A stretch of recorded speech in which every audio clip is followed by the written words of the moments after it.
How's it going? Welcome to Guitar Effect. My name's Rob. Today we're going to be talking about the Line6 Helix LT and specifically why I have chosen not to purchase it to do the job I was looking at it for. But before we get into that, I'll ask you to please like and subscribe and hit that notifications bell so you can be kept up to date with everything we're doing here at the Guitar Effect. So the first thing I want to say about the Helix LT is the reason that I've decided to look elsewhere is not actually the sound. The sound of it is really, really excellent, especially in a recording situation. So I'll just give you a demonstration of what kind of tones I was looking for out of it with this quick track.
Okay, so I think obviously this is entirely subjective. As you can see from that track, I had no issues getting the sounds I needed out of it. And the reason that I decided to try the Helix LT in the application that I was going to use it for was because any subscribers to my channel will know that I have had the HX effects for about a year. I have been really impressed with it, and I have quite a large series of videos on it where I go into its functionality, its sound, and then I even replicated I think Pink Floyd, Pearl Jam and U2 sounds with it, and those patches are available. I have a whole playlist about the HX effects which you can see here. So I really love the HX effects, and I wanted to think about going full Helix for my originals band rig, and possibly all my bands, but the way I wanted to use it was to basically replace my pedal board, not my amps as such, but my pedal board in my band's rehearsal room, which I'll put a picture of that whole rig up now. So as you can see, I have two Line6 DT25s and I have a pedal board on the floor, and I use the two amps in a wet, dry or stereo configuration, which is controlled by the ES8 on the pedal board. What I wanted to do was, in order to remove all the power supplies and patch cables and everything, I thought, hey, I might try using a Helix instead of this pedal board. And what I wanted to do was be able to have separate amp sims running on the Helix that went out of a separate XLR output straight to our recording interface, but then have two unprocessed pedals only sounds going to my two DT25s in the room. The way I would use a Helix in the capacity I wanted to use it is in a preset or snapshot, as it may be, per part per song. So I could have one preset for a song with 4 snapshots in it, like one for the intro, one for the verse, one for the chorus, and one for the solo, say. And I would do that. Our band has about 12 songs, so I would do that 12 times. And so what I did was I went and programmed the first 4 of those songs into the Helix LT based on a preset by preset basis as opposed to a snapshot basis. And I did that to check out how the whole thing would sound through studio monitors. The idea being that I would be using the Helix's amp sims to record, not monitor in the room, and therefore listening to them through studio monitors would be the best judgment of how those guitars were going to sound in a mix. So I did that, and I did 4 patches and was really happy with the sound. It was then that I realized the fundamental problem from a functionality point of view, why I can't do this. And that is, if you use a patch per part of song, you're running into 4 patches per song for 12 songs, which I think is 48 patches, okay? If after 25 patches you decide that the AC30 side, so I run a twin and an AC30 as my 2 amps. I run the AC30 slightly broken up and the twin clean, and I do wet dry with the wet effects on the twin and the dry, all the effects going into the AC30. It's not actually wet dry, I just have reverb delay on one side and everything else going into both amps. The problem was, if I decided that the AC30 just wasn't quite broken up enough after I had done 24 patches, I had to go back into that AC30 24 times and slightly increase the gain. Same thing applies with a pedal. If I decided that the way that the pedal was set after 24 patches, that the volume was just a little bit too low, I had to go into 24 patches and raise the volume. Now, this is the fundamental problem why I can't use the Line6 Helix as the sort of main brain for my rig, because I need to be able to globally change settings on every piece of equipment I have. So if we look at a pedal board and a switcher and amps as my rig, if one amp isn't broken up enough, I just go and turn that gain level up on that amp. If one pedal's level is too high, I just go and lower it on the pedal. And what happens is then that change is affected across every single preset that I have. So I think the point that I'm making is, if it was possible with the Helix to have a global amp and a global set of pedals that were all set permanently, and then to build endless presets out of those pedals, but when you adjusted something on one of those pieces of model gear, like you adjusted a pedal or you adjusted an amp, that change was made globally across all the presets. And maybe my lack of Helix knowledge is letting me down here. And maybe this is possible, I just don't know how to do it, but I couldn't see how you could assign pedals and amp globally to be editable globally across a mass of presets, or indeed snapshots. It seems any edit you make can only be made within the preset or within the snapshot, and it's designed as such, I think, to get the most out of it. So with that in mind, I will show you how I set up the presets, because I think there is some interesting functionality that allows me to take 2 outputs out of the jack sockets at the back that go to my amps with just the pedals, and then the XLRs include the modeled amplifiers. So let's take a look at that now. Okay, so before I get started going through the tones that I use and stuff like that and showing you where my issue arose, it's important to understand what I was trying to do with the Helix, right? So as you can see on screen here, I have a photograph from my band's studio of my guitar rig, right? So I use these 3 guitars. The Jazzmaster in the middle is my custom build. Then there is the Gretsch and the SX, right? Mainly I use the Jazzmaster, and then that goes into the pedal board that you can see on the floor, and I'll show you a different photograph of that in a sec. And then you can see these 2 DT25s on the hard case and the wooden box there behind. So what I was hoping to do effectively was replace that pedal board with a Helix LT. And what I wanted to do was take a feed preamp sim out of the Helix LT and send a jack to each amplifier. And then send the XLRs not including that tap, which is easy to do in the Helix, and send the XLRs to our recording interface in the room. And that way I'll be able to monitor with actual amp sounds in the room for my own playing experience, but then have Helix amp presets go to the recorder in the room to get the best possible sound. Okay, so that's what I was trying to do. Now the pedalboard in question, and this is important, you can see here. So what I've got is I've got a switcher. I'm going to look, my eyes are going to go off camera for a second because I'm going to look at the picture. So you've got a switcher, which allows me to have combinations of all the pedals that are on the board, right? So there's a sub and octaver.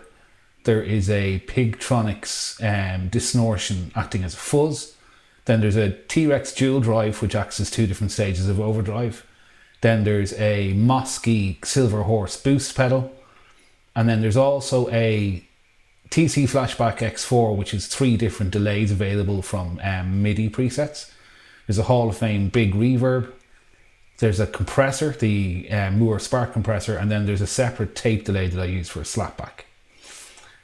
All of them, obviously, and any combination thereof are available to select with the ES8 down there in front, as well as any one of the 3 delay presets from the Flashback X4. And the last pedal you'll see then is the M5. So I use that mainly for modulation, tremolo, phaser, chorus. I think it's really at this stage, because I was using it for octaver, but I got subbing up into the chain. So I think I'm mainly using it for phaser, chorus, shimmer, verb sometimes, and tremolo. Okay, so there's 4 modulation effects, or 3 modulation and 1 reverb effects that I use. Now what's really important is I can use the ES8 to route all of the effects to both amps. By the way, the 2 DT25s are, one is set to an AC30 and one is set to a twin. The AC30 is set to slightly broken up and the twin is set to clean. All the distortion pedals go into both, and then the delay and reverb, and in some cases the modulation pedal only goes into one of them, the AC30, or sorry, the twin. So it's almost like, it's not really wet dry, because in wet dry you don't have any dry signal going to the wet amp, but I do. So it's almost like I'm playing through 2 amps, but the delay and reverb, and in some cases modulation, are only coming out of one, and that's the sound I want, and I've become used to it. It's a really interesting thing when you pan them hard left and right. It can really sound like 2 guitars when your delay is only going to one side. So that's the pedal board, okay? So what I'm going to do now is go over to HX Edit.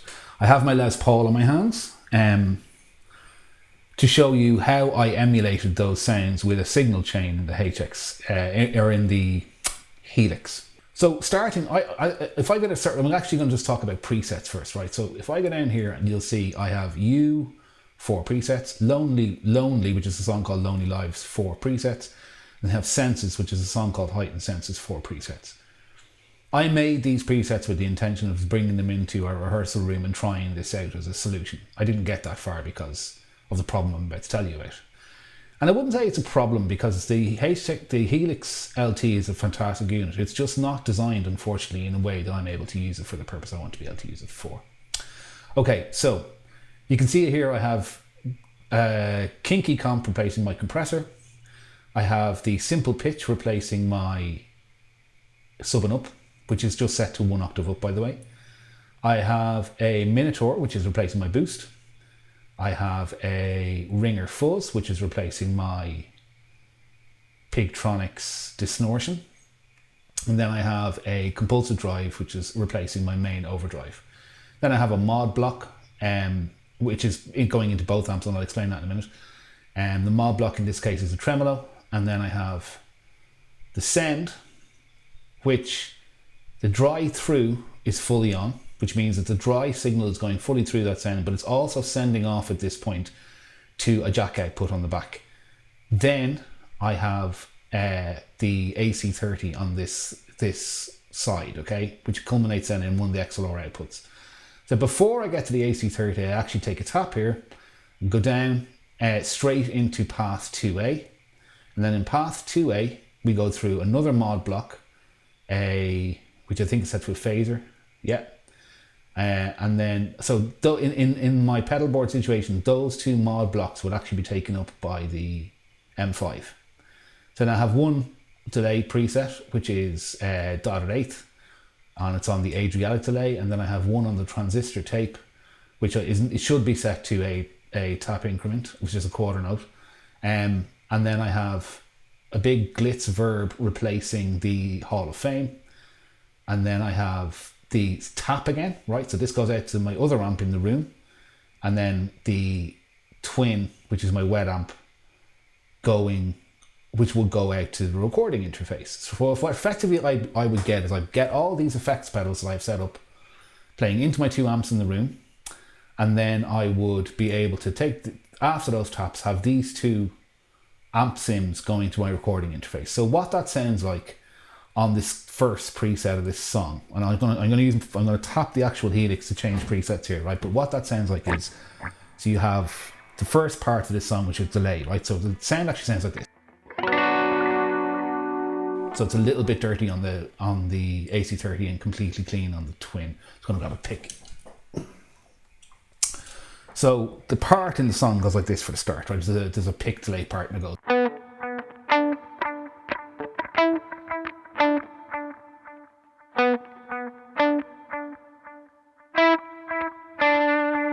And then it switches over to the second preset, which is a tremolo part, which goes.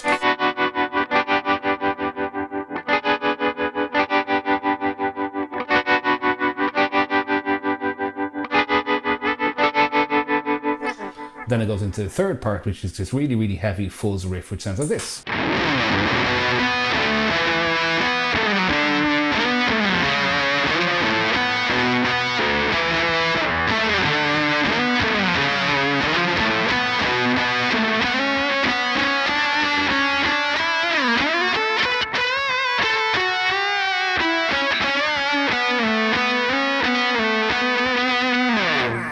And then the last preset is the chorus preset, which is kind of like just a straight ahead, heavy delayed, dirty guitar sound.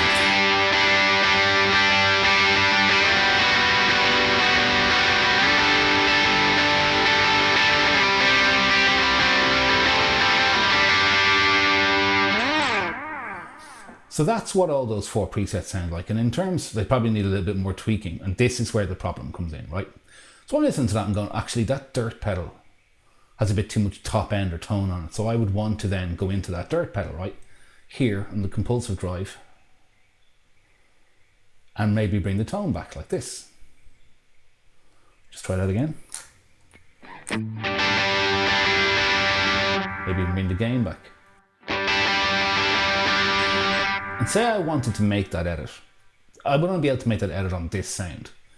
On my pedal board, if I reach down and turn a knob, it's changed globally across everything, right? That's what I want. I want to be able to globally change things. And with this setup, I can't. And therein lies the fundamental problem, that if I want to tweak an amp or I want to tweak a pedal, unfortunately, I have to go into every single preset. Now, I've only covered off 3 of our 12 songs. And as you can see here, there is 4 presets per song. I went through there. I'll go through another one. Go down here to Lonely Verse, okay? And turn my guitar up. This is in drop D, this song.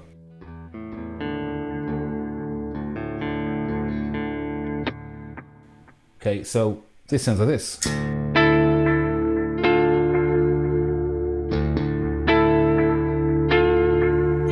This is cool sound, chorus sound. There's a little boost pedal on.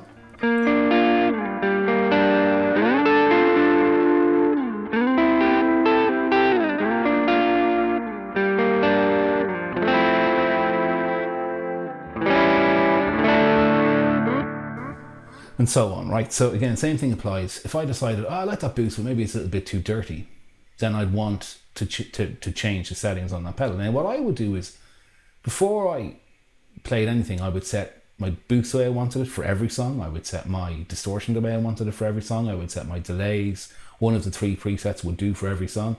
And then I know what I'm getting when I combine those pedals. The problem with this is I can't change everything without going into every single preset and changing them. And as we said, we're at 12 presets now for only 3 songs. I use a lot of different presets for the songs that we do. So it just doesn't make sense for me to have to go in and individually tweak every preset, because what you're going to get then is absolutely no consistency in sound whatsoever, and that is a massive problem for me. I need to have bass elements that I combine in different ways to make the different sounds in the songs, and effectively that is the reason that I can't use this.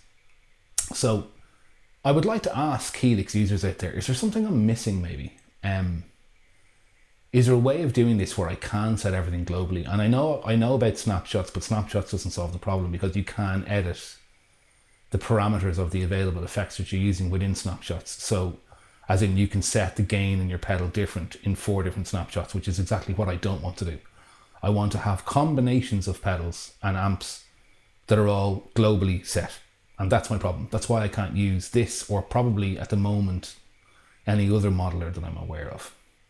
So what I'm probably going to do, to be honest, is buy something like maybe the Humboldt Simplifier Deluxe, which is an all analog amp and cab modeler that allows you to have 2 separate amps and run them after the HX effects, which gives me all the HX effects quality effects, gets rid of all the problems of all the cabling and everything on my pedal board, and maybe possibly the noise. Allows, and then the Humboldt also has a drive through on each one of those amps, so I can just send the drive through to my 2 amplifiers in the room, and then use the Humboldt's analog modeling, which I like the idea of anyway, to send to recording interface, and that solves all my problems. And that is the reason, unfortunately, I suppose, to sum up, why I can't use the Helix or any other modeler in the particularly functionality way that I need to be able to. So there you go. As you can see, the functionality in setting up presets and the functionality of being able to build your Helix LT around getting the sounds you need is absolutely excellent. It's just you're too committed to those sounds without micro editing to be able to rely on it, I think, in a sort of a global way. So unfortunately, this unit will not replace my pedal board and amps. So if I've missed something really obvious, then I apologize, and please point out the error of my ways in the chat. But as of now, beautifully designed and wonderfully sounding as this brilliant little box of tricks is, it doesn't do what I need it to do. So I won't be buying a Line6 Helix LT. So thanks for watching. Please like and subscribe, and I will see you in another video again soon. Cheers. Bye bye.